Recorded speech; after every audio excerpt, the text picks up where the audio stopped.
How do you regard that? Are people angry, basically, with the bailout concept? Well, they should be, they are rightfully angry. You know, it doesn't make sense from anybody's point of view. But sometimes the people that, the things that do not make sense needs to be done. And in general, the bailouts as they are rewarding failure. They are really, I would say, out of the Main Street way of thinking, out of the entrepreneurial way of thinking. And at the end of the day, the government is picking and choosing winners and losers. But having said so, it's obvious what is the rationale behind the bailing out.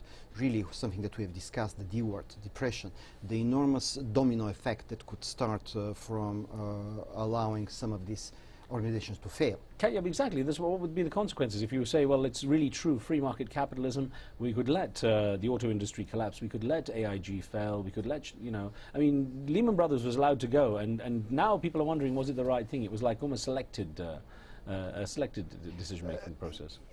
It is really a very hard question, to the extent that, on one hand, the general population wants to see the political leaders doing something. And they have a limited set of tools to do.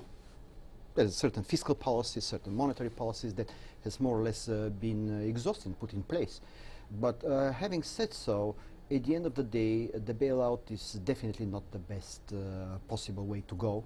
But the big question is what else? What else is on the table? As in general, we are all human beings and we want to have the both sides to eat the pie and to have it. It's not possible to save the system and to move toward the fixing the failures of the system and after that reforming it without measures of a type that are going to look and actually are absurd from a free market perspective.